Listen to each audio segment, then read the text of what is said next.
ओम नमः शिवाय। श्री शिव पुराण अध्याय 39।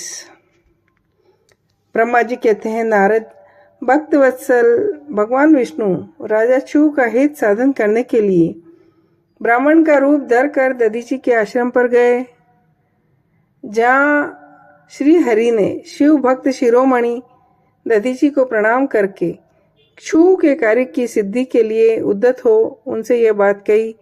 श्री विष्णु बोले, भगवान शिव की आराधना में तत्पर रहने वाले दधीची, मैं तुमसे एक वर मांगता हूँ, तुम मुझे दे दो।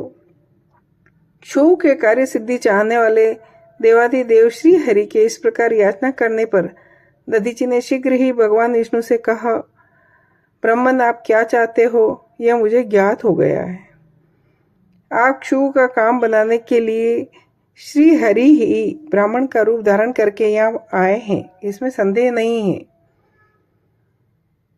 किंतु जनार्दन, मुझे भगवान रुद्र की कृपा से भूत भविष्य और वर्तमान तीनों काल का ज्ञान सदा ही बना रहता है। सुव्रत में आपको जानता हूँ, आप श्री हरि हैं। यह ब्राह्मण का वेश छोड़िए। शिव ने आपकी आराधना की है, इसलिए आप पधारे हैं। भगवान, आपकी भक्त वत्सलता को मैं भी जानता हूँ। यह छल छोड़िए, अपने रूप को ग्रहण कीजिए।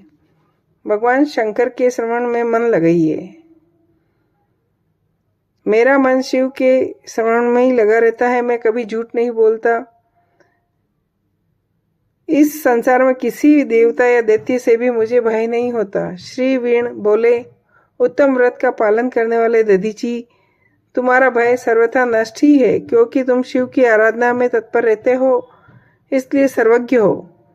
परंतु मेरे कहने से तुम एक बार अपने प्रतिद्वंदी राजा शिव से जाकर कह दो कि राजेंद्र, मैं तुमसे डरता हूँ। भगवान विष्णु का यह वचन सुनकर दधीची हंसकर बोले। दधीची ने कहा, देवाधिदेव पिनाक पाणी भगवान शंभु के प्रसाद से कहीं कभी किसी से भी नहीं डरता, सदा निर्भय ही रहता हूँ। इस पर श्री हरि ने मुनि को दबाने की चेष्टा की। देवताओं ने भी उनका साथ दिया, किंतु सबके सभी अस्त्र कुंठित हो गए। तदनंतर भगवान श्री विष्णु ने अगणित गणों की सृष्टि की, परंतु महिषी ने उनको भी भस्म कर दिया। तब भगवान ने अपनी अनंत विष्णु मूर्ति प्रकट की। यह देखकर च्यवन कुमार ने वहां जगदीश्वर भगवान विष्णु से कहा। दधीची बोले, माया को त्याग दीजिए। विचार करने से यह प्रतिभा समात्र प्रतीत होती है। माधव, मैंने सहस्त्रों दुर्विज्ञेय वस्तुओं को जान लिया। आप मुझ में अपने सहित संपूर्ण जगत को देखिए। निरालय होकर मुझ में ब्रह्मा एवं रुद्र का भी दर्शन कीजिए। मैं आपको दिव्य दृष्टि देता हूँ। ऐसा कहकर भगवान शिव के तेज से पूर्ण शरीर वाले दधीची मुनि ने अपनी देह में से समस्त ब्रह्मांड का दर्शन कराया। तब विष्णु ने उन पर पुनः कोप करना चाहा। इतने में ही राजा शिव वहां आ पहुंचे। मेरी बात सुनकर इन लोगों ने ब्राह्मण दधीची को परास्त नहीं किया, श्री हरि के पास गए और मुनि को प्रणाम किया। शिव अत्यंत दीन हो उन दधीची के निकट गया और प्रणाम करके प्रार्थना करने लगा। शिव बोला, शिव भक्त शिरोमणे, मुझ पर प्रसन्न होइए। परमेश्वर, आप दुर्जनों की दृष्टि से दूर रहने वाले हैं, मुझ पर कृपा कीजिए।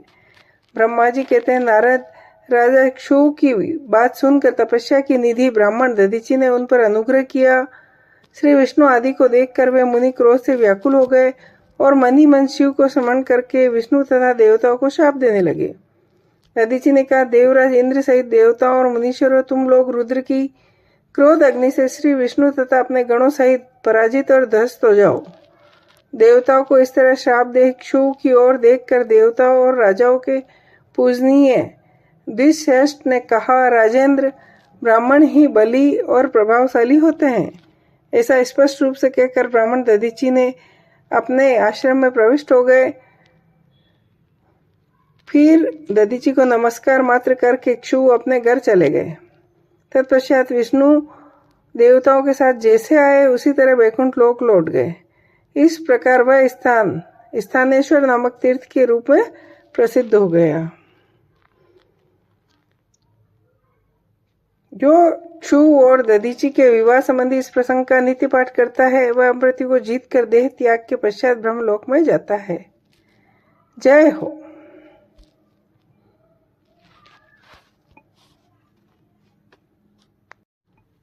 ओम नमः शिवाय। श्री